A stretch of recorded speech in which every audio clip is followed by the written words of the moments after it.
Good morning to all of you. I hope you all are doing great students. तो आज के इस video में हम हमारी इंग्लिश वोकैबुलरी की प्रैक्टिस करेंगे। वही डेली की सीरीज को कंटिन्यू किया जा रहा है। तो चलो स्टार्ट करते हैं। वोकैबुलरी के पोर्शन में हमारा फर्स्ट वर्ड है एक्सपीडिशन।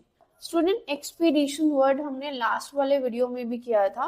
उसमें भी हमें क्या दे रखा था? Journey for purpose. अगर कोई भी जर्नी किसी पर्पस के लिए हो तो हम उसको क्या कहेंगे? एक्सपीडिशन। ठीक है, उसी के साथ वहां पे हमें दूसरा वर्ड भी दे रखा था, दैट वाज जॉन्ट। आगे बढ़ते हैं।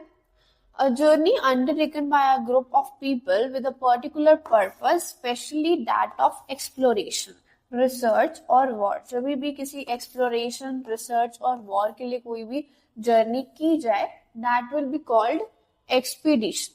नेक्स्ट सिनोनियम में दे रखे जर्नी, वॉयज और tour, and antonym is blockage, delay और हाल्ट। ठीक है, सिंपली रुकावट। नेक्स्ट आप यूज भी देख सकते हैं सेंटेंस को समझने के लिए, an expedition to the jungles of the Orinoco. Second word है आपका ट्रैम्पल्ड। ट्रैम्पल्ड का मतलब होता है स्टूडेंट क्रश कर देना। ठीक है, meaning trade on and crush. सिनोनियम trade, tramp और स्टैम्प। एंड अब इसका मतलब हो गया कुचल डालना, ठीक है, खत्म कर देना।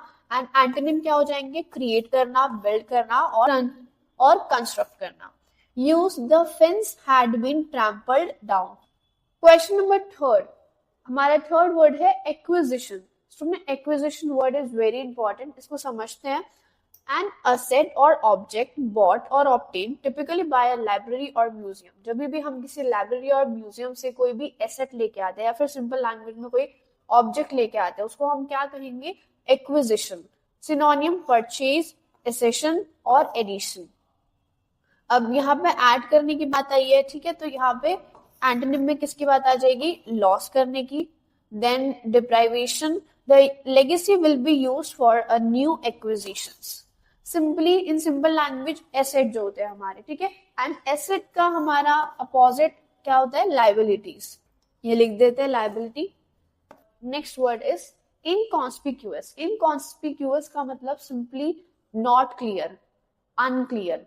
हिंदी में भी आपको दे रखा है अस्पष्ट, मीनिंग नॉट क्लियरली विजिबल और अट्रैक्टिंग अटेंशन। सिनोनियम देखते हैं unobtrusive and then unnoticeable, unremarkable. इसके साथ कुछ और सिनोनिम्स भी याद करते हैं जो हमारे पेपर में पूछे जाते हैं।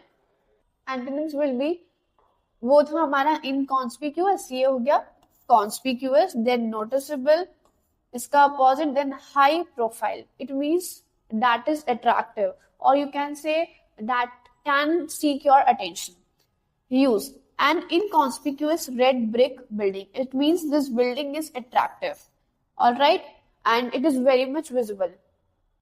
Then let's do our one word substitution part. In one substitution, first word is phonetics. What is phonetics? You can see the root word for sound, that is phony. A study of sound is known as phonetics. तो जो हमारी sound की study होती है उसको हम क्या नाम देते हैं? फिनेटिक्स। उसी के साथ अगर आपको साउंड की स्टडी के लिए अकाउस्टिक्स वर्ड दे रखा हो तो आप उसको भी आंसर लगा सकते हैं, ठीक है, अकाउस्टिक्स। इसी के साथ कुछ और स्टडीज की बात कर लेते हैं। बताइए स्टडी ऑफ बर्ड्स को क्या कहेंगे? Study of birds is called ornithology. Then next बताइए study of tumour. Study of tumour is called oncology. Then next आप बताइए study of heart.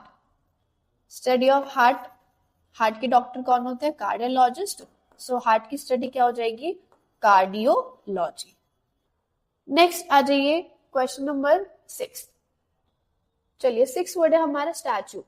स्टैट्यूट का मतलब कोई भी रूल या law, it is called statute. इसी तरह जो स्टैट्यूटरी बॉडी होती है वो भी इसी वर्ड से रिलेटेड होगा, ठीक है, that is made by law.